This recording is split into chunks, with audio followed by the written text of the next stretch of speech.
temas de química, pero quiero presentarlo como un ciudadano del planeta, porque él se mueve entre Europa y Estados Unidos, entre la parte este y la parte que los gringos llaman Midwest americano, entonces como un cowboy, pero él tiene sus fundamentos absolutamente escoceses y estudió en Edimburgo una parte importante de su educación escolar, así que tiene muchos antecedentes bonitos.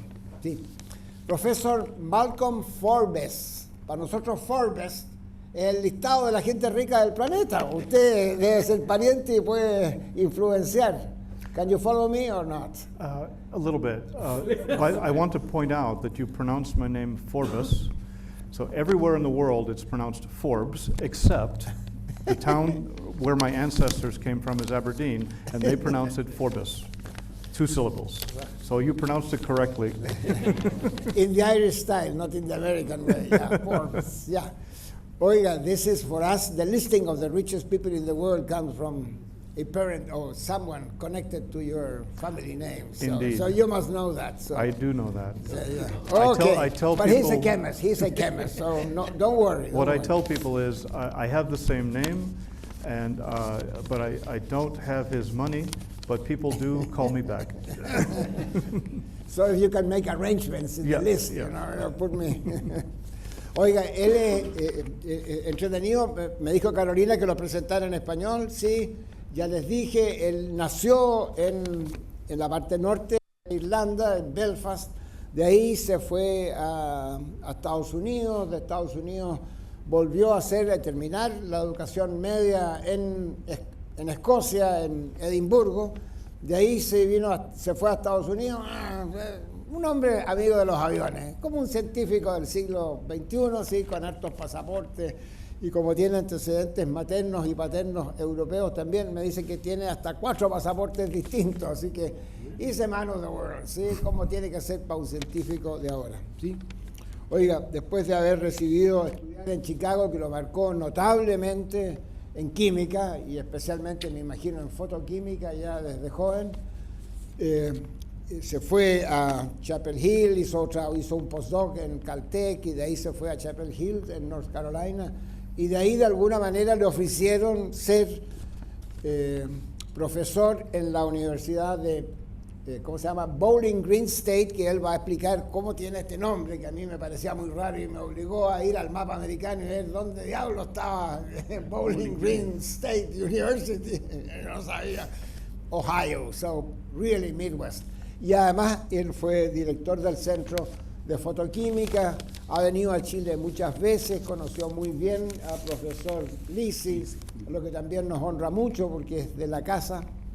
Y él ahora tiene, interesante, él tuvo 2 grados cuando estudió college, hizo un bachelor en matemática y otro en química, así que es un hombre que sabe la parte cuantitativa y que se mueve en esas áreas. Y entonces él ha tenido 2 becas Fulbright y ahora está financiado por Fulbright. Y para nosotros es importante, no cualquiera. Y además, él es parte de la Gordon Conference Enterprise o whatever, y organizó la Gordon Conference del año pasado, donde fue Carolina y nos dio un seminario y tenía que partir el aeropuerto porque ya se iba a su Gordon Conference, eso lo recuerdo. Y entonces, un hombre muy activo, bien conocido y que se mueve en el mundo de la fotoquímica. Así que, professor, very welcome. Looking forward. Just remember that this is the faculty seminar. So, biologists, analytical chemists, nuclear chemists, and all sorts of different brands of chemistry. So, please, go steady, and then you can go into the topics that you like. All the best. Very welcome. Thank you so much. Oiga, and you need to sign the faculty book. I will sign the golden book. Yes, don't worry. The golden book. You already were introduced. Okay. So wonderful.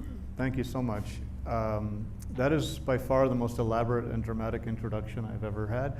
I understood about 10% of it. I'm sure it was all good, and I'm again so happy to be here in Chile and to see old friends and make new ones, and thank you for coming today.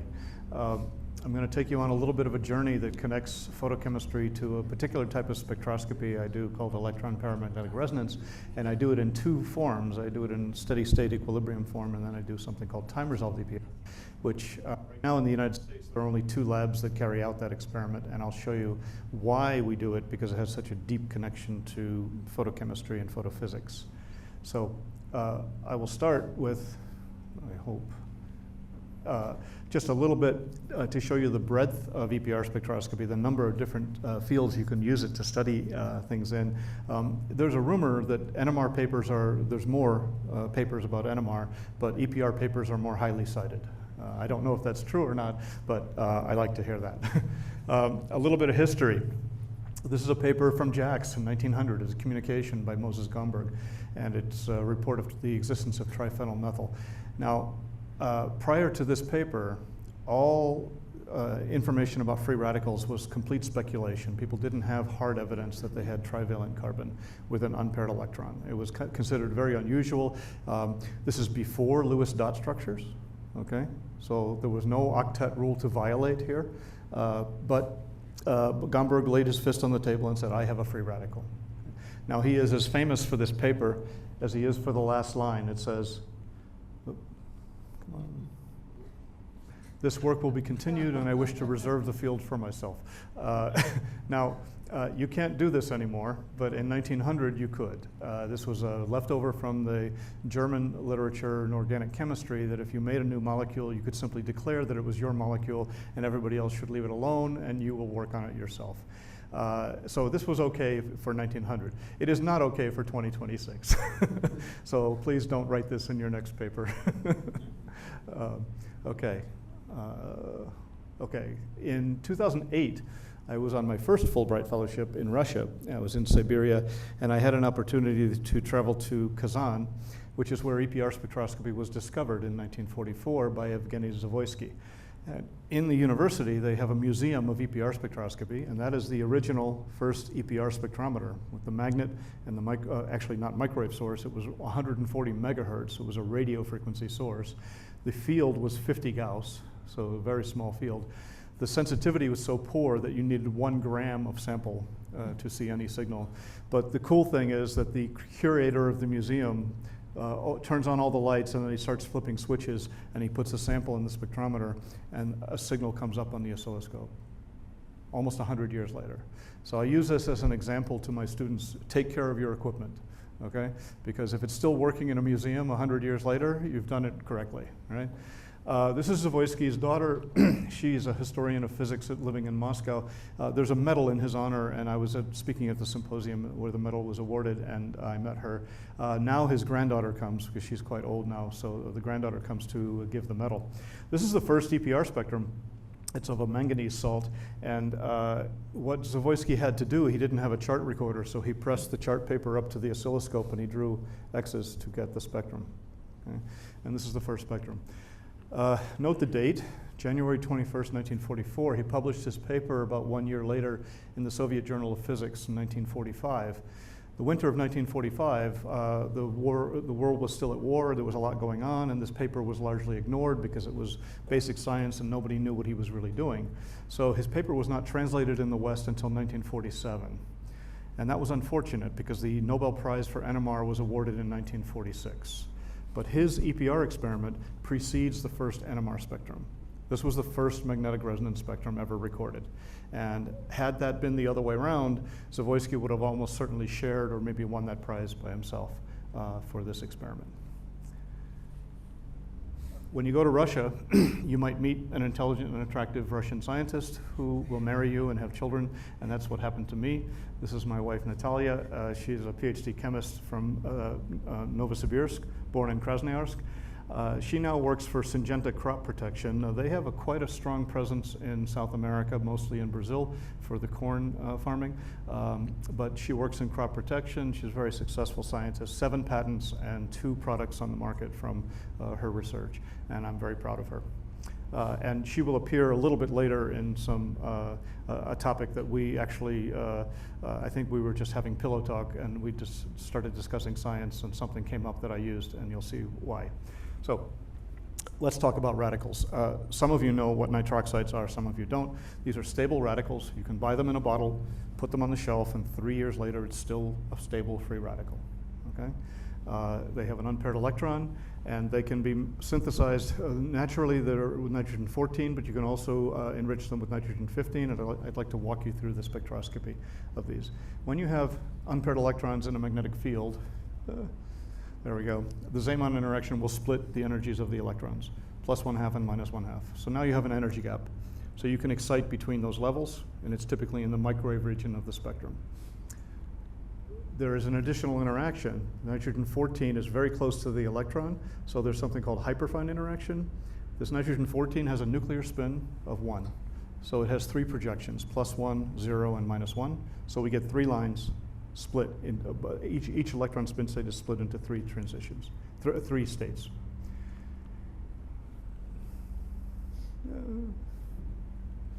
Somewhere along the line, there's nitrogen-15 is spin 1/2, so we get 2 hyperfine interactions.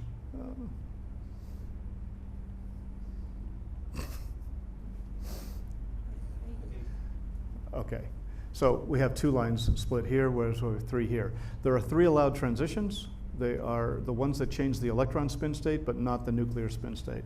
So the spectrum is a 1-to-1-to-1 triplet with a splitting of about 15 Gauss. Sorry, we use magnetic field for energy units here. We're not quite supposed to do that, but we do. For nitrogen-15, we have 2 allowed transitions, and therefore we get a doublet splitting of about 20 Gauss. It's important to note that this spectrum does not overlap with this spectrum. That will appear later in a different slide. So that's the basic spectroscopy. We call these stick plots, but then we have to really do the experiment.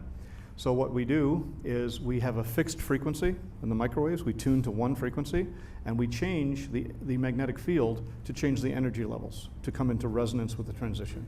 So we're sweeping our field linearly, coming into resonance and going out of resonance. So that is how we collect our EPR absorption. But we play one little trick while we do this. We actually wiggle the field. We do something called field modulation. At 100 kilohertz, we are wiggling the field while we are ramping it. What that does, because our signal depends on the field, our signal is also wiggling. So we set up an amplifier, and we tell the amplifier, when you see something wiggling at this frequency, amplify. And when you don't, like noise, suppress. So this is a filter, and it gives us an improvement in signal to noise of a factor of 500 to 1,000. So the consequence of this, doing the field modulation, is that we're no longer detecting the absorption directly. We're detecting the slope of the absorption, the first derivative. So that first derivative is maximized here, minimized here, and maximized in the other direction here. So we see a first derivative line shape. So a typical EPR spectrum in the dark of a nitroxide is a 1-to-1-to-1 triplet with a first derivative line shape, up above the baseline, below the baseline, and back to the baseline. So this, you're going to see this spectrum a lot. Okay? That's a typical spectrum for a nitrogen-14 nitroxide. Okay, information you can get from the spectrum. First and foremost, this splitting is very sensitive to polarity. The G factor, the chemical shift, is also sensitive to polarity. We use the hyperfine interaction more to detect differences in polarity. It changes about 40% from benzene to water. So that's the first piece of information you get. The other thing is that the nitroxide is very anisotropic. So what does that mean? Let me pick on your dean for a minute, okay? I'm going to use him as an example of anisotropy. Let's pretend I'm a great artist, and Carolina is also a great artist. So she has a sketch pad, and I have a sketch pad, and we draw the dean. Do we draw the same thing? We don't, because he is anisotropic. He looks different on the Carolina axis from the Malcolm axis, okay? But now we give him a bottle of Pisco, he drinks it, he starts to spin around really fast, okay? If he spins around fast enough, do we draw the same thing? We do, because now he's actually symmetric. But someone on the ceiling would still draw something different. So he's only axially symmetric. We have to give him another bottle of Pisco so he can do cartwheels and do somersaults, and he can spin around, right? Once he's spinning on all 3 axes very fast, he's isotropic. So that's this spectrum. Fast motion, sharp lines. As he starts to sober up, the Pisco goes away, and he gets slow again, right? So we start to see broadening of the transitions. The nitroxide is sampling this field, this field, this field, this field, and we get broadening of the spectrum. There's a program that you can use called EasySpin, and you can simulate this, and you can extract something called the rotational correlation time. It's the time it takes the nitroxide to rotate by 1 radian. That's the exact mathematical definition, okay? We have about 5 orders of magnitude of the rotational correlation time that we can explore with EPR spectroscopy, with nitroxides. The number here, the rotational correlation time, is directly proportional to viscosity. So we can relate that through the Einstein-Stokes equation. So polarity and viscosity, 2 very important pieces of information, and in particular for heterogeneous systems, this can be very useful. I can tell if I'm in a polar environment, a non-polar environment. I can tell how fast I'm moving, how fast I'm rotating. And then there's one more feature, which I'll use as an example. This is directly out of our lab, and this is where my wife influenced my research because she was working on bubbles at the time. And so we started thinking, well, bubbles are kind of cool, let's explore them. So we put a nitroxide probe in the surfactant layer of the bubble, and we took the EPR spectrum, and it's very, very anisotropic. But there's a phenomenon in here that is important to consider. If you look at the microscopic level, the nitroxide is ordered. It's in the surfactant monolayer. But on the macroscopic view, they are randomly distributed. Okay? They have different positions in the bubble. So we call this microscopic order macroscopic disorder, and it affects the spectrum. So you can also simulate this, and you can extract an order parameter. Order parameters are 0 for fast-moving liquids, and they are 1 for single crystals. So order parameter of 1 means everything is ordered. The order parameter here that we extracted is about 0.2. So I just want you to realize that there's a very powerful amount of information that can come out of a single EPR spectrum: polarity, viscosity, and order. Okay? I want to switch to time-resolved EPR now because I'm going to connect the two in just a second. Why do we do time-resolved? There are many free radical processes that are faster than our 100 kilohertz field modulation. Okay, so when we're modulating and doing steady-state EPR, 100 kilohertz, the inverse of that is 10 microseconds. If something is disappearing in less than 10 microseconds, we don't see it. We don't see the spectrum. But there's lots of interesting things radicals are doing in the first 10 microseconds. So we set up a trigger, we fire a laser. We have a sampling gate. This is just a logic gate that says open, sample the EPR signal, and close, okay, for a short period of time, 100 nanoseconds, something like that. Then there's my EPR signal. Because I'm using a powerful laser, I'm creating lots of free radicals. I have photoexcited states, usually triplet states that break apart or do electron transfer, and I get lots and lots of radicals. I set up a second sampling gate, and I sample the light and the dark signal. So the difference between these 2 gates is my time-resolved EPR signal. And here's what a typical spectrum looks like. Notice that it's not first derivative lines anymore because we threw away the field modulation. We're not doing field modulation anymore, not wiggling the signal.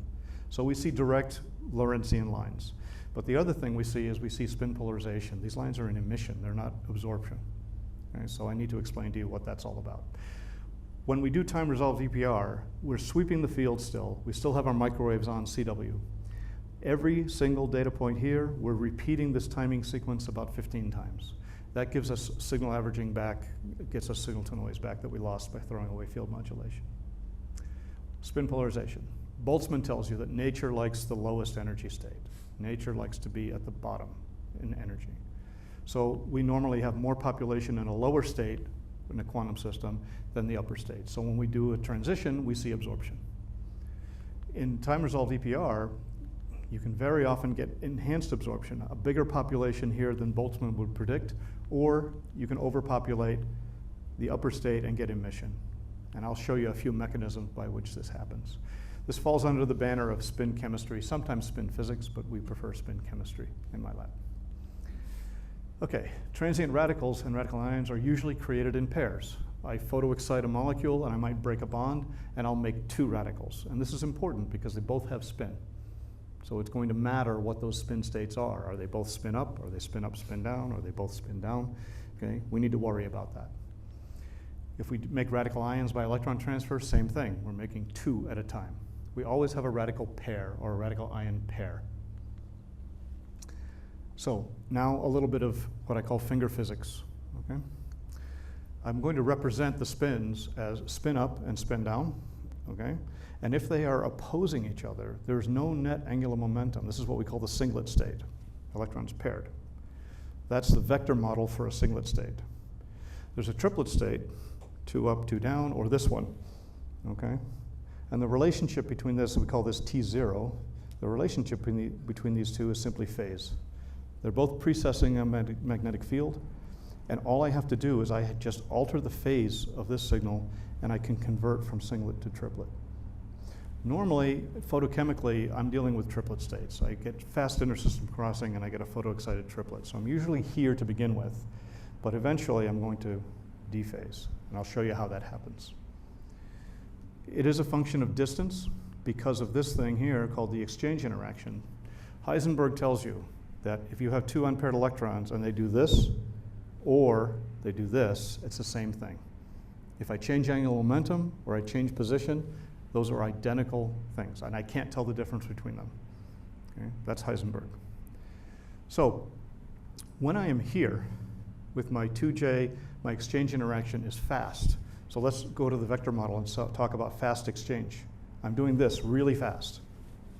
I cannot dephase. I'm going to lock the spin state as a singlet.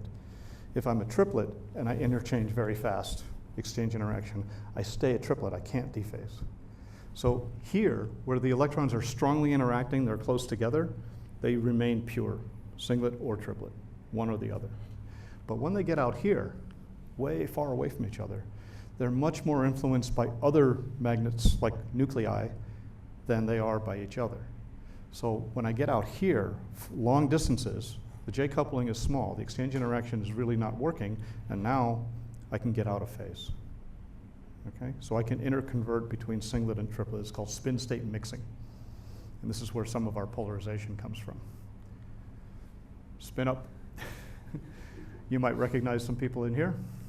This is in May at the Inter-American Photochemical Society meeting. I gave a talk with a similar spin physics, and so they were having a little bit of fun with me with this photograph, and it was a great group of people and a great meeting, people from all over the world.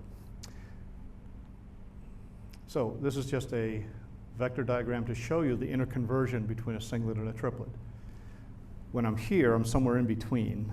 I have a mixed state. I have a superposition of the two. When I'm here or here, I have the pure state. Okay, so some examples. Where does this show up in real life? So this is an example of benzophenone photoexcited in a solution of a surfactant, but note the solvent here. The solvent is water acetonitrile. That means we're not forming micelles. So we have completely free surfactant molecules, completely free benzophenone, and I'm getting photochemical hydrogen atom abstraction to make a radical pair. So I get an alkyl radical and a ketyl radical. The ketyl radical is this broad bump in the center. The alkyl radical are the sharp lines. Note that it's emissive on one side, absorption on the other. Why does that happen? Because some states are speeding up and some states are slowing down. So we get opposite phase in the polarization. So this is called radical pair mechanism polarization. Very common in time-resolved DPR of radicals in solution. But these are isolated radicals. They have done their interaction and they've moved away, and they're detected independently. So there's no J coupling here. There's no exchange interaction turned on. No mixing of these singlet and triplet states. Now let's do something different. Put them in a micelle. So this is SDS in water. The benzophenone is now inside the micelle, and I'm making my radicals, and they're confined. They are forced to interact. So I turn on the exchange interaction. What does that do? So let's talk about NMR for a minute. You have two non-equivalent protons, and they're close together. They're going to split each other. You're going to get two doublets. We have two non-equivalent electrons. They split each other into doublets. And the key thing that's interesting for us is that each doublet has an opposite polarization. So every line here is split into emissive, absorptive doublets in this spectrum. So by turning on the exchange interaction, I change the spectrum completely. These are the same two free radicals, same temperature, okay? Same photochemistry. I'm creating them exactly the same way, but the spectra could not look more different because of confinement. They're still moving around, but they're forced to interact. So this is something that I talk about in terms of quantum information science, when you can control the spin state, when you can force interactions to happen. This is powerful, and this is where chemists can make a contribution. Oh, sorry. My late colleague, Valery Tarasov from Moscow, he was able to create a simulation program for these, and I want to make it very clear that what this represents is translational motion, because I'm forcing them to interact. This is a probe of translational diffusion. Okay? So think back, the nitroxide, we're probing rotation. In time-resolved EPR, we're probing translational motion. Okay? Just a couple more examples. We can do this in nanocrystals where there is confinement, but there's no motion. So they're fixed, and we see more of a dipole-dipole coupling than an exchange coupling. And finally, you can have just the triplet state in a random glass. You don't make any radicals, you just see the frozen triplet state. Okay, so now an example where I'm going to combine the steady state EPR nitroxide probe with the time-resolved EPR translational diffusion. We're going to mix surfactants, positively charged and negatively charged. If you have just one or the other, you tend to get spherical structures like micelles in water. Okay? So just positive or just negative micelles. If you mix them together, you tend to get lamellar structures, bilayers, and vesicles. So I had a student who was interested in this particular system because she saw the phase diagram, and she noticed that as you vary the mole fraction of SDS from 0 to 1, this is all DTAC, positively charged. We get micelles, but we move into phases where we have precipitate and vesicles, only vesicles, and then back to micelles when we have more and more SDS. So she was curious, can I probe this phase diagram using the nitroxides and the transient radicals? In other words, study rotation and translation in the same system. So again, just a reminder, a comparison between the two types of spectroscopy, first derivative lines and sensitive to anisotropy here, and Lorentzian lines and sensitive to polarization here. And here are her results. So if you look at pure SDS, you get a slightly anisotropic spectrum. Okay, it's broadened a little bit. But as you get into the more ordered structures like vesicles, you see some very strange things going on. Very strange line shapes. So there's actually evidence for an additional peak here that tells you might have multiple sites in your system. Nothing here because we precipitate. And then as we go back to pure micelles, we get the same spectrum that we got here. So this is a walk through the phase diagram studying the rotation of the nitroxide. Then she took benzophenone and put it in the same system and turned on the laser and did time-resolved DPR. And notice that we have our emission absorption. That means our J coupling is turned on. We're getting spin-spin interactions. We have translational diffusion between the radicals. Okay? That disappears as we get to the more ordered structures because the radicals can't find each other. They can't diffuse fast enough to interact, so they stop. As we get back to micelles, we get, again, the emissive absorptive doublets, and our spin correlation has returned. So I think this is the first example of a simultaneous probe of rotation and translation in one heterogeneous system, and this is being written up for publication now. So it's just to show you the power of EPR and the power of the two experiments in terms of things that we can explore. Very briefly about polymers, I'm kind of just showing you the breadth of things that we can study here.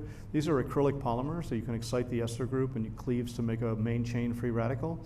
These were very difficult to study because they undergo unimolecular decomposition to the propagating radical.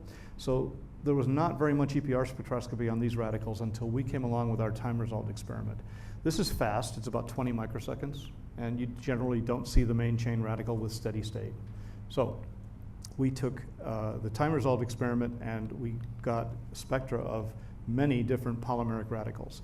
Notice that the unpaired electron is coupled now to 2, 4, 7 different protons. So you have a multi-spin system here and you get lots of lines in the spectrum. This is all nuclear hyperfine interaction, the electron interacting with the neighboring protons. Here with deuterium, here with nitrogen, experiment simulated. But the key feature here also is that they are spin polarized. Everything here is net emissive.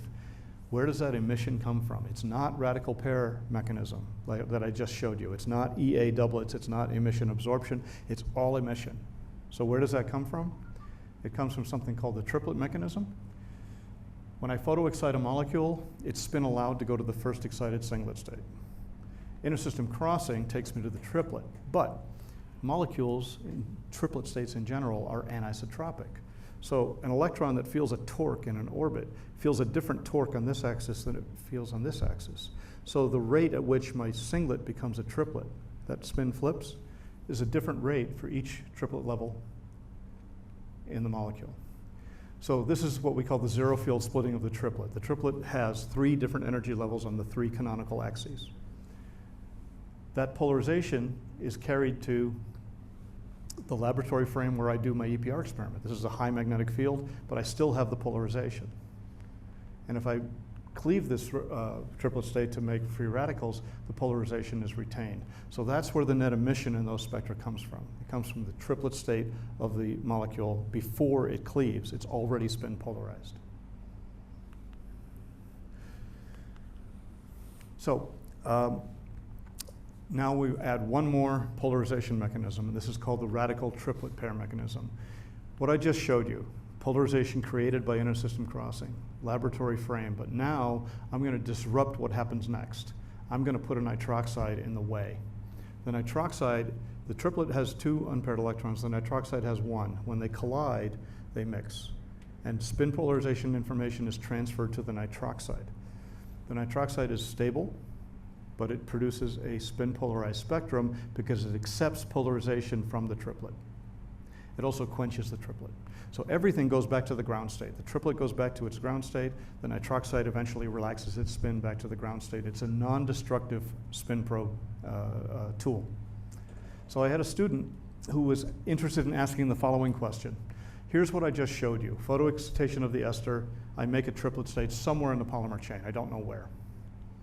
Pathway A is what I just showed you. Alpha cleavage, I make the main chain radical and this side chain radical, and I get triplet mechanism polarization. Okay? Nice emissive spectrum, lots of structure. She asked the question, what if I let a nitroxide interfere with this? Let the nitroxide meet the triplet, accept its polarization, and quench it. What should I see? I should see 3 lines, spin polarized nitroxide. And she wanted to know, can I probe the chain dynamics of the polymer by setting up a system that does this? So she synthesized, whoa, let's go back. She synthesized these polymers with the nitroxide attached to the chain. And the question was basically this. If I have a low density of nitroxides, the distance between the triplet and nitroxide is large, I will probably only see the alpha cleavage reaction pathway A. But if I have a large density of nitroxides, they'll be closer together, and I can see pathway B. I'll see the quenching and the 3-line spectrum. So she wanted to see if she could set up a competition between pathway A and pathway B by varying the mole fraction of the nitroxide.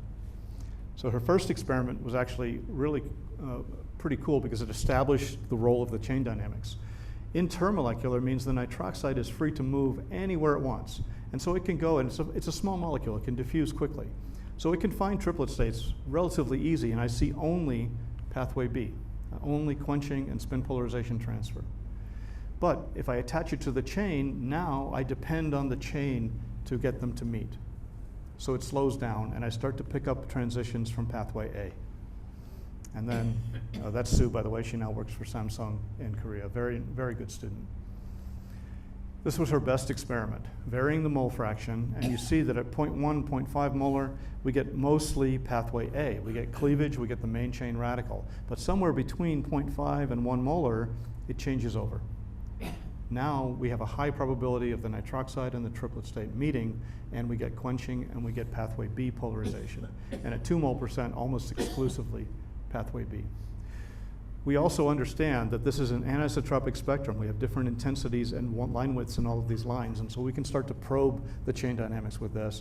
But what I really want, if anybody's interested, I would like to do some molecular dynamics calculations of this and try to correlate the chain dynamics with the data that we have to really say something about what's happening to the chains in solution. And by the way, it's done in free solution, typically around 90 to 100 degrees C. the polymers are rotating quickly and we get sharp lines in the spectra. And we use the solvent propylene carbonate because it's transparent at 248 nanometers and it dissolves the polymer really well. Okay, a little bit about spin trapping. This is another technique that may be of interest to you. This looks like a complicated system, but it's really not. This is a biologically compatible polymer initiator called cobalamin. This is a chromophore. If you irradiate here, energy transfer to the cobalamin, release of the R group can initiate polymerization. And the idea behind this is a collaboration with my former colleague David Lawrence at UNC. The idea was if you were in a remote location and you had an internal injury and were bleeding, you could inject monomer and initiator and then shine light through the skin and polymerize and block the bleeding. Okay, so this was considered an emergency medical technique for remote locations.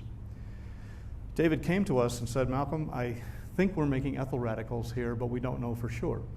Can you help us? And of course, that's what we do for a living. So we put this in the EPR, didn't see anything. Tried time-resolved EPR, didn't see anything. So that doesn't mean that the radical isn't there. It means that you're probably not making enough of it. Okay? You don't have a high enough concentration to detect. So you can do this experiment differently. You can add something called a nitrone, and you can trap this radical to make a stable nitroxide. So you set up a CW irradiation, you irradiate your system for 10 or 20 minutes, you build up a concentration of nitroxide that's detectable at steady state EPR, and there's the spectrum. And you can backtrack this spectrum to the structure of that radical. So this is called spin trapping. It's very useful. It's used ubiquitously in biomedical EPR because the concentrations of radicals in biomedical systems is very low. So they typically use trapping as a technique. My student Alex and David's student Zach, they had a great idea and they thought of this themselves. They tried 2 different chromophores. They absorb at different wavelengths. In the dark, there was no EPR signal because we're not making any radicals. But when they irradiated where this absorbs well and this does not, much bigger EPR signal. And when they irradiated where this absorbs well and this does not, much more radical. So this was proof of the wavelength dependence of this process, and it hints at the possibility of layered polymerizations. You imagine you have 3 layers of material and you want to polymerize the bottom layer. This is a possible mechanism for doing that. Right? You can penetrate and do your polymerization in a specific topological place. A little bit about PDT, so I will connect to the biologists a little bit here, I hope. PDT is done by injecting patients with skin cancer, typically with photofrin. This is the only commercial sensitizer that's available in the United States. I believe in South America you have some other sensitizers that are used clinically, but in the US this is the only one that's allowed. When you excite the photofrin, it intersystem crosses very quickly, makes triplet states galore. Those react with ground state oxygen to make singlet state oxygen, and singlet oxygen is very reactive. It leads to oxidative stress, inflammation, and cell death. So this is how cancer cells die. The patient is injected, they sit for 2 or 3 hours while it circulates. Some of that gets to the tumor, and then they do a direct irradiation on the surface of the skin. This procedure is so routine now that most basal cell carcinomas and melanomas are completely treated within 2 one-hour sittings. Okay? There is a problem though. It's non-invasive, that's its big feature. You don't have to do surgery to remove the tumors. But tumors have low oxygen concentrations. They have low sensitizer concentrations. You cannot inject a lot of this material into the patient because it's toxic. And red light penetrates very well, but it's less efficient for singlet oxygen production than blue light. Also, the patients become light sensitive. Sometimes they have to wear hats, sunglasses, scarves, gloves, all completely clothed, and they have to stay indoors for up to 10 days. So that's a pretty serious side effect. Okay. So this is where the pillow talk with my wife took place. She was working on bubbles at the time. And I thought, you know, bubbles would be an interesting way to do PDT for a lot of reasons. One is they're easy to make. I knew that from my own childhood. You can make them in different sizes, and you can pop them if you want to. Okay?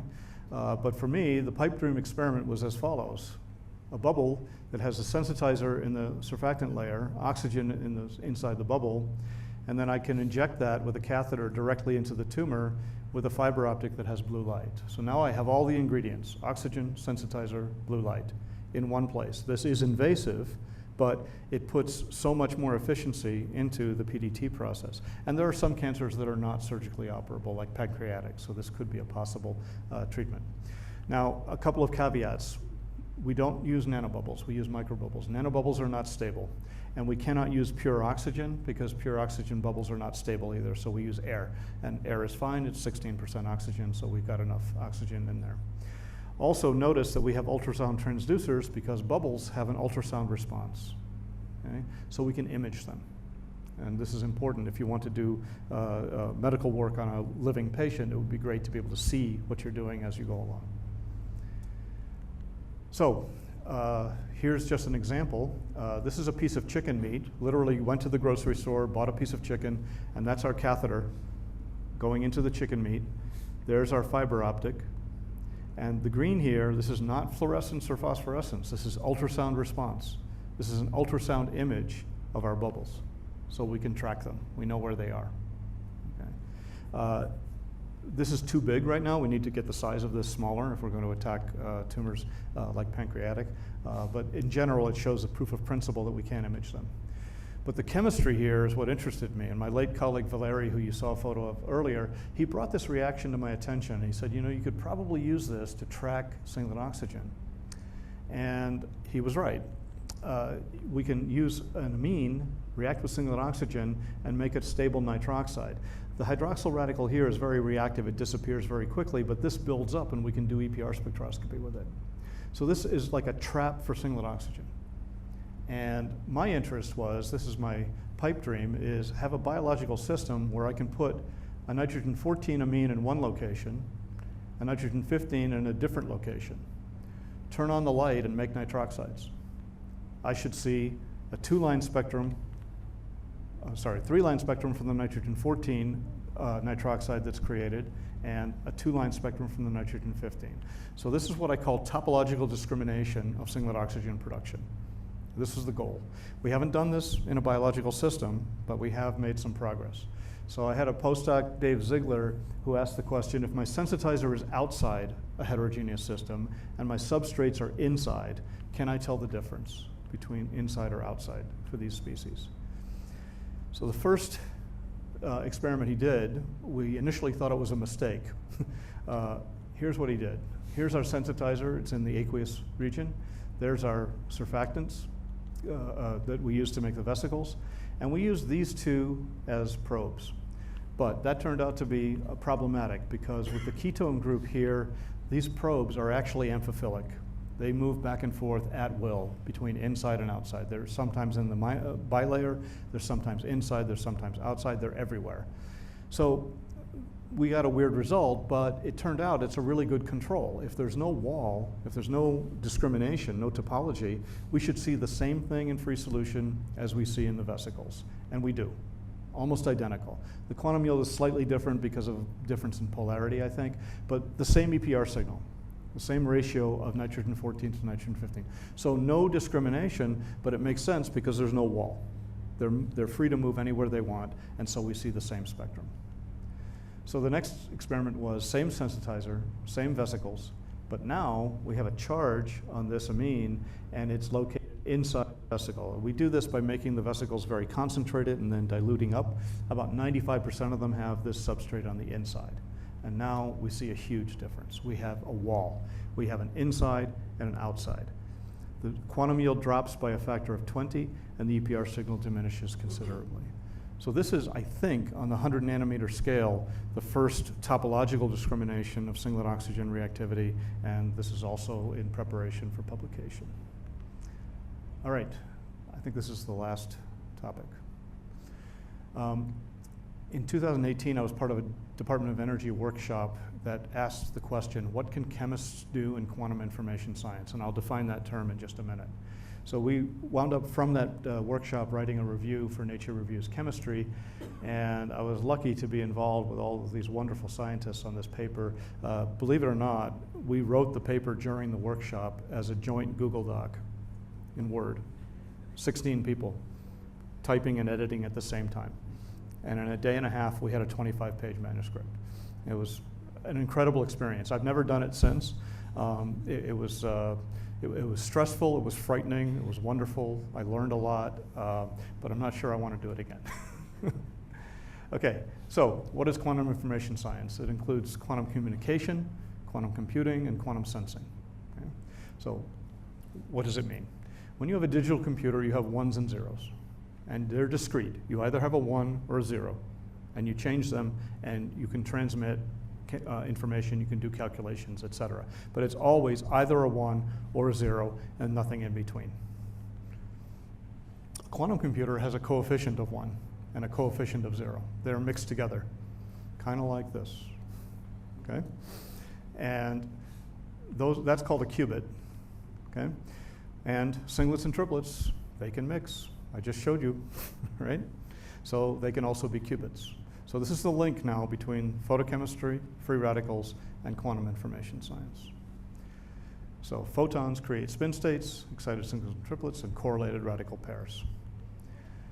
And we make them in pairs. I've already shown you that. But let's talk about how this interconversion really takes place. How do I get out of phase from singlet to triplet or triplet to singlet? So we need to talk about local magnetic fields. When the radicals are far apart and they're not undergoing fast exchange, something else is going on. So let's use as an example 2 methyl radicals. They're identical chemical shifts, so they have no G factor difference. But I can have a situation where these 3 protons are all spin up, and these 3 protons are 2 spins down and 1 spin up. Those are different local magnetic fields. So they're going to experience different rates of precession. They're going to get out of phase. So this is what I mean by local magnetic field difference creating a dephasing of a singlet to a triplet or a triplet to a singlet. That's because of the local magnetic fields, and it takes place when they're on their own, when they're influenced by other things in their own environment, not by each other. If I have no hyperfine but just chemical shift difference, the same thing can happen. I can get out of phase. So that's just to show you again the dephasing process. Now, a very special thing can happen here, and that's something called an orphan spin state. So let me explain where that comes from, because I think we've actually made one. 2 methyl radicals again. But now 3 spins up on the left and 3 spins up on the right, and no chemical shift difference. There's no local field difference. They cannot dephase. They have to stay singlet or triplet. So they stay around for a long, long time. They have long lifetimes. They basically have to wait for a spin relaxation event to take them from one manifold to the other. So this is why they're called orphans. They have incredibly long lifetimes. If you do flash photolysis and you take transient absorption spectrum of the radical and you see a long tail, those are the orphan states. Okay? They're living a much longer lifetime than the ones that are actually able to get to the singlet manifold and react. So that does not happen for orphan states. All right, my contribution to that review article was this figure, okay? And I pushed really hard for this figure to be put in. So what am I showing here? I'm showing you a qubit, a mixed spin state. And these are either molecules, spins, or photons. And a single qubit by itself is fun. It's a molecule. It has interesting properties, but it's not very useful. It doesn't get you to a device. When they're randomly oriented and close together, they're also not very useful because there's a lot of interference, a lot of crosstalk. You don't know the orientation. They might be moving. Okay. Those are qubits. These are where we start to get into business to create devices. These are when we put qubits into 1, 2, or 3-dimensional structures, and we can control the orientation and the distance between the qubits. This is control of the spin state, control of spin information. How fast it moves, whether it moves, are they orthogonal, are they parallel, etc. Okay? This is where chemists can really do a lot of important things towards devices. Okay, so these are devices over here. This I regard as engineering. This is chemistry, and we need to move in here. So this is what the paper was about. The paper was about telling the younger generation where the action is in quantum information science for chemists, because we can control this. We can do this, all right? I don't know if you're aware of this or not, but most other scientists are completely in awe of the fact that we can make molecules. And if we start to be able to put them in positions, in grids, in architectures, that becomes even more impressive. A little bit of definition. Architecture is like this room. It involves space and spatial reference, height, width, depth, shape, right? Round or square, right? Topology, I've already hinted at this, but that's different than architecture. Topology is top and bottom, left and right, inside and outside. Has nothing to do with architecture. You can have any architecture you want, then you discuss topology. It's a different topic. And an environment is chemical, charged or not charged, polar or nonpolar. Okay? All of these things can be controlled here. There's a direct analogy to evolutionary biology.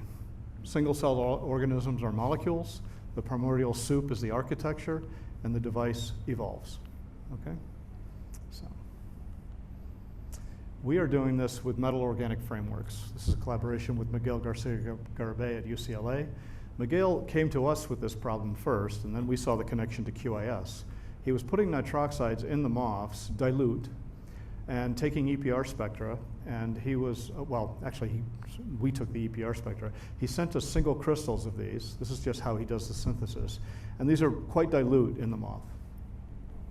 And what Miguel noted ahead of time is that we had a crystal that had a 4-fold axis of symmetry and 2 2-fold axes of symmetry, and that should show up in the EPR spectroscopy on the single crystal. And I had a very enterprising student, Joshua Iadelli. I'll show you his picture in a minute. Joshua took these EPR spectra, and he did this by putting the single crystals on a little piece of grease on a microscope cover slide. He then took the crystal and rotated along each axis. And to tip it, he had metal wedges that he pushed underneath the crystal and tilted it up. And it stayed because it was in the grease. So he was able to do rotations along all 3 axes. It was very clever because normally that's a very complicated experiment. It requires a lot of machinery that we don't have money to buy, but he was able to get all of these spectra, and sure enough, on the 4-fold axis, the EPR spectrum repeats every 90 degrees. And look how different it is from the other spectra, okay? The other two-fold axes of symmetry repeat every 180 degrees. And again, very, very different, okay? So this is a really nice correlation between the crystal structure and the magnetic behavior. Again, control, okay? So this is hinting at where we need to go if we want to put qubits in organized systems, how we can study them. Get the crystal structure, get the EPR data, and understand what they're doing.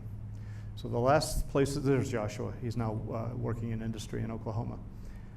So the last piece of the puzzle here, going back to spin polarization transfer, instead of using monoradicals here, we wanted to use biradicals.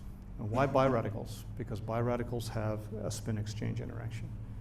They can mix, okay? So this is called BT urea. It's used as a signal enhancer in NMR spectroscopy. And we were interested in the J coupling here, but also in transferring polarization to it. So there's the spectrum in toluene and water, and look how different they are. Okay, these are the simulations, these are the experimental data. It's first derivative, steady state, it's a ground state, stable biradical. In other words, you keep it in a bottle, and a year later, it's still a stable biradical. It doesn't react. The spectra are different because in different solvents, the conformation of the molecule is changing, so the exchange interaction is changing. It's differing only here by 1 Gauss, 1%. Okay? So we have an incredible sensitivity to the J coupling depending on its environment. That's one thing. It has a temperature dependence as well. So here's the experiment that I really wanted to get to. Here's the steady state spectrum of our nitroxide biradical, our BT urea, steady state EPR in the dark at equilibrium. And we see a spectrum that has a J coupling of about 10 Gauss. Now we do time resolved EPR and we put a triplet state of benzyl in there. Benzyl has huge spin polarization. It transfers to the biradical. The biradical then starts to mix with this huge polarization, and there it is. All emission, except for this guy, the high field transition. Notice it has an opposite phase. I don't have an hour to explain the physics of this, but I can tell you that is direct evidence for an orphan state. Okay? When we have the high field line out of phase with the rest of the spectrum, that's direct evidence for an orphan state. If we have an orphan state, we have a spin-correlated system. Okay? We have actually produced coherence in the biradical that we did not have in the ground state. This is very powerful. All right? If I can create coherence with a photon in something that didn't have coherence before, again, control of spin state. So, evidence for an orphan state. So the future is to put the biradical inside the MOF, put the benzyl in there somewhere, probably in a solvent pocket, turn on the light, and look at how this changes with orientation, dilution, etc. Okay? So again, not just control of spin, but control of molecular geometry, architecture, topology, etc. Okay? So this is the future for us.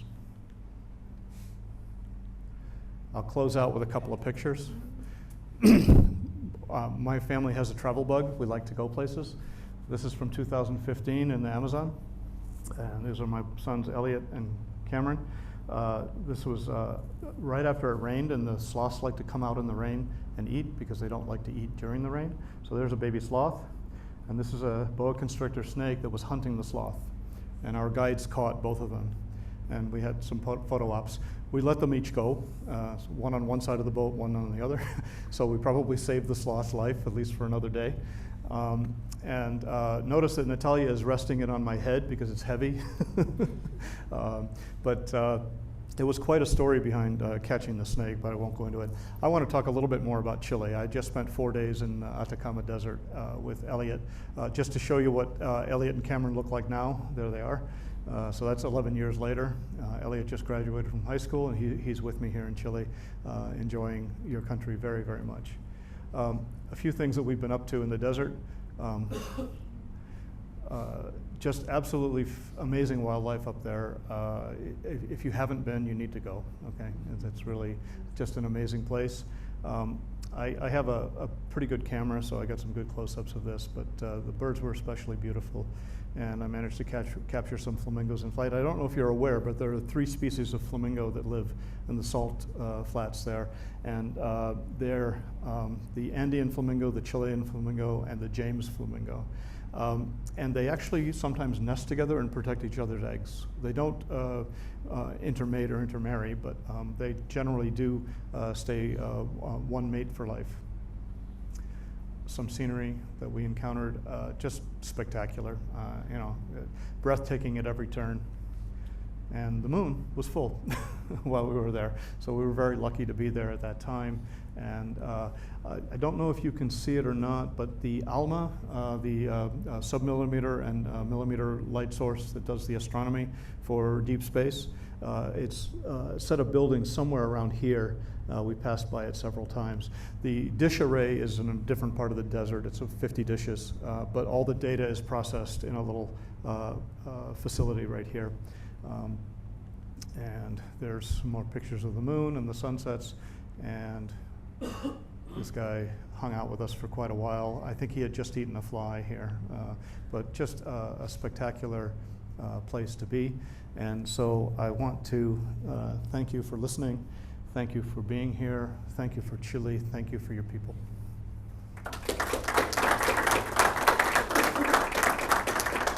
And I'm happy to answer questions.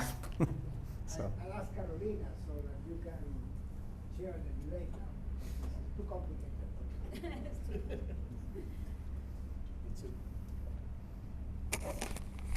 Entonces, si tiene alguien preguntas para Malcolm y la podemos traducir, si tienen alguna consulta a partir de alguna slide de él.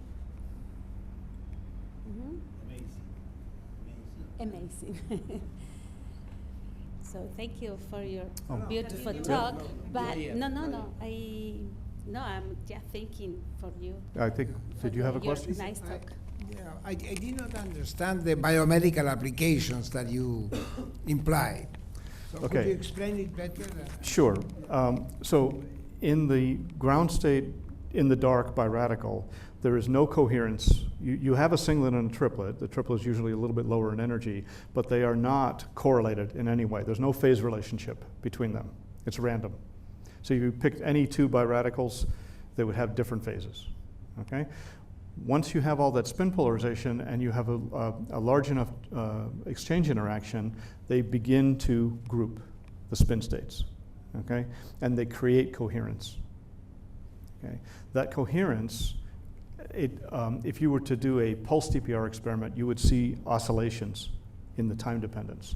Those oscillations are fixed frequency, so they can be tuned to an application, for example. So, you know, let me give you one good example. Why are governments so interested in QIS?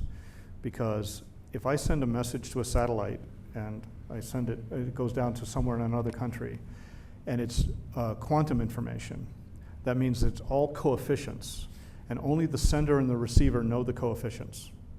That means the message is purely encrypted, because if it was intercepted, it would take a computer just for 1 qubit. It would take it hours to decipher the coefficients to get it right. If you're sending a terabyte of qubits, nobody's ever going to be able to decipher the message, okay? So this biradical could be used to transfer such information, okay? And we would do it, in this case, just within a quantum computer, all right? Most likely, when you send the message, you'll convert it to photons.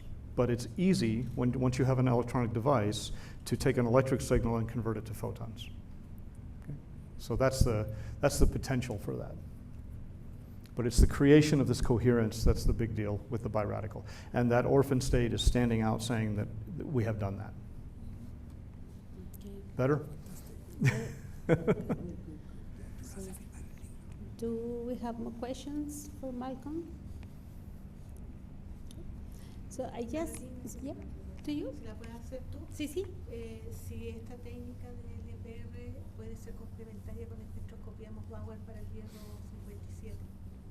For iron 57. Sorry? For iron 57. Yeah.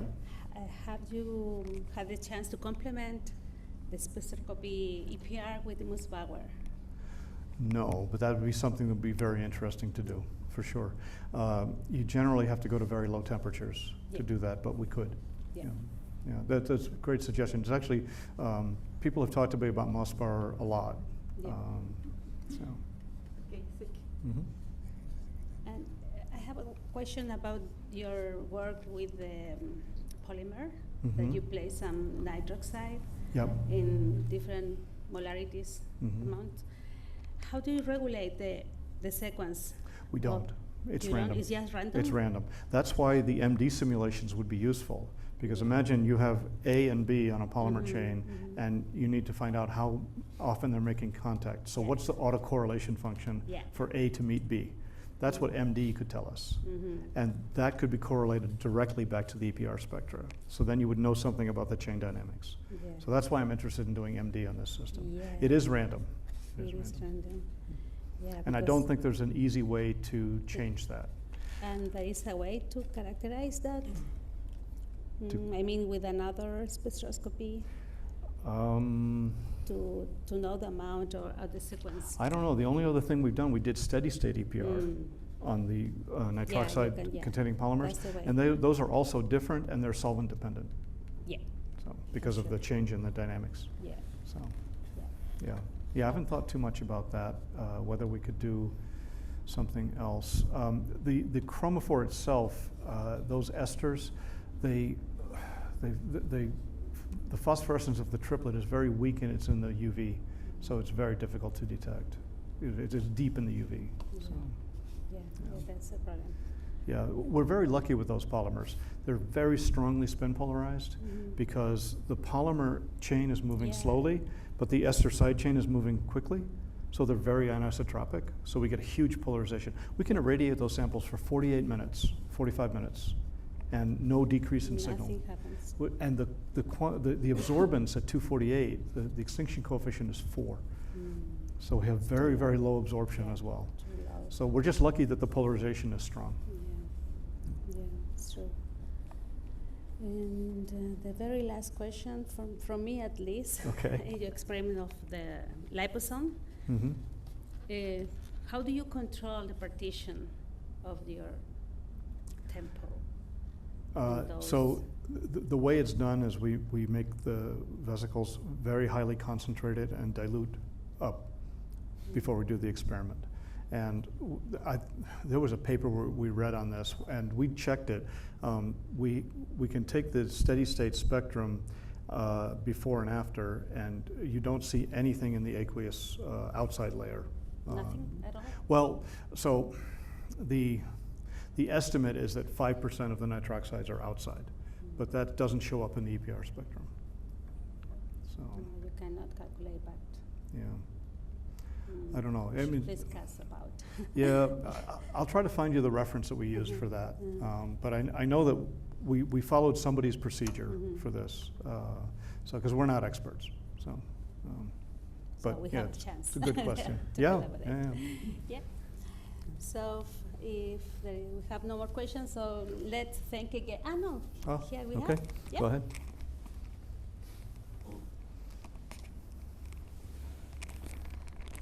¿Me escucho? Thank you for your presentation. I have a question. Maybe I'm very confused. Maybe it's out of this presentation, but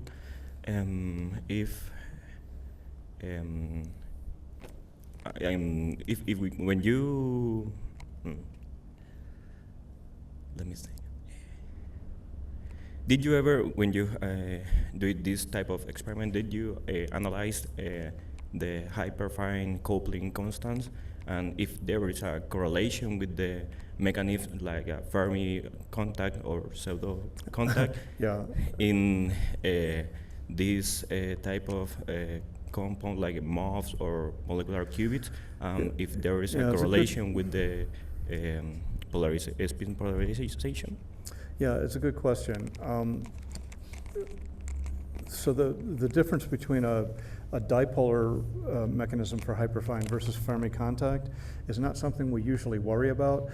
I'll tell you that organic chemists tend to favor the Fermi contact mechanism and not worry so much about the dipolar one, because that shows up with metals way more often than with organic systems.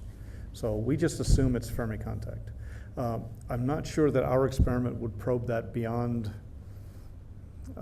really, really fine structure in the hyperfine, and I'm not sure we have the resolution to do that. So, I wanted to add one more thing. My Fulbright is split into 2 years, so I'm coming back to South America next year, and I'd love to give my beer talk next Yep. time. Is that okay? Yeah, You that would think? be great. I give a full talk on the photochemistry of beer, and everybody likes beer, so I'll come back next year. We have a group also here in biology that is work with whiskey, so probably then you will have a quorum for that. Okay. So And I'm great. enjoying Chilean beer, by the way. Yeah, that's true. Okay. So great. So let's thank again, Malcolm. Thank you very much. Thank you.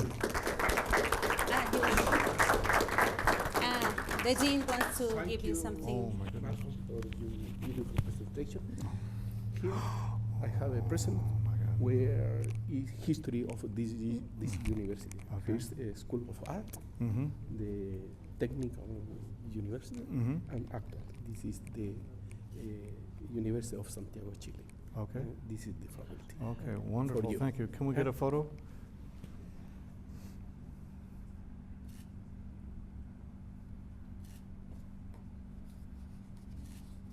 Thank you so much. Thank you. Welcome Thank to the you. Oh, it's university. beautiful. You know, my son Elliot, he collects pins, Oh, great. so That will be a nice this will be perfect. present to have. Thank you. So let's thank again, and Okay. please join me here to sign the Oh. book. Yeah. Now I need to practice my signature. Oye, Jaime, si le podemos poner el código QR para que todos hagan el toque. Acá está. Ahí está. El código.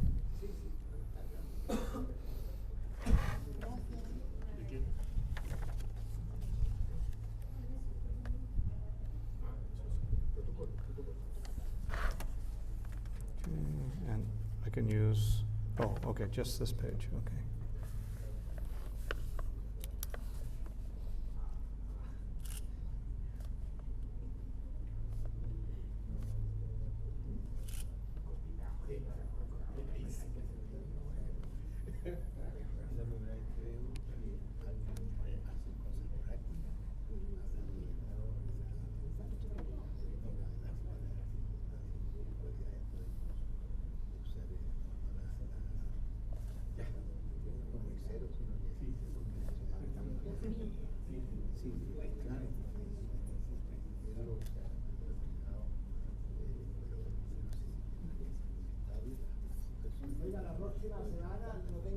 bien, pero o el profesor Sergio Castro, que se considere con la TEMA, o la profesora Carolina Mascaleno, pero tenemos seminarios. Asegurado, y además hay ahí desde que vuelven los estudiantes, así que deberíamos estar de forma normal, digamos, operando de forma normal. Así que ojalá todo sea haciendo.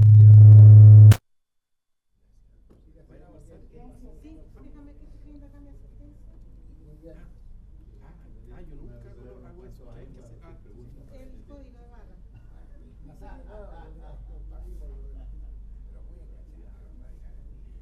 Sí, no. No, la pica. Ya, gracias, Jaime.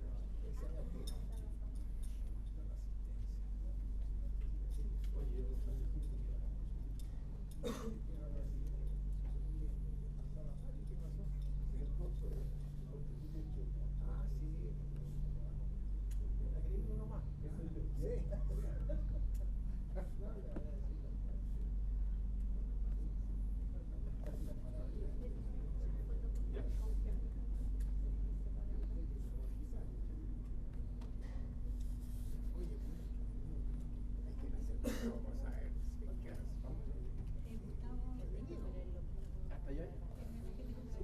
Ya.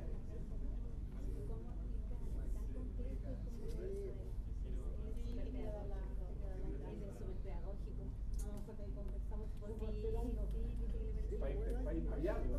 Porque se pueden estudiar hasta proteínas, todo ese tema con los vamos. Son si me puse a revisar, se puede ir acá en la. Ahí me voy, pues dejo claro, la tengo que dejar, por supuesto. Sí, porque sería una buena. Ahí con la Carolina vamos a conversar.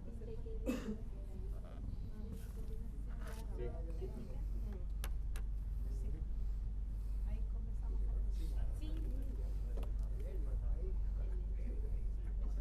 Oye, qué locura. Y es que el naturalista. ¿Tú lo harías ahí? Súper naturalista. Oh, let me get my glasses off. Thank you. Eileen? Okay. Aquí con. Yes. See you. Oh, thank you so Nice much to for meet you. everything, No, es- aquí. especially for this. Oh, yes. Ahí.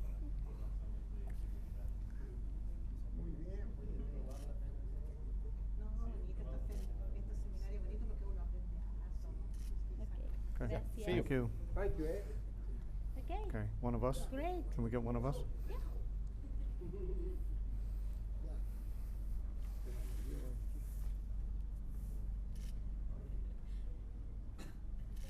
Okay. One more? Okay, Perfecto. thank you. Gracias, Jaime. Thanks a lot. Wonderful Oh, seminar. thank you. Biomedical application. Absolutely fantastic. Thank I you. am using a cream here for my keratosis, which Uh-huh. has some Yeah, some of these photosensitive Uh-huh, yep, molecules. yeah. Ah,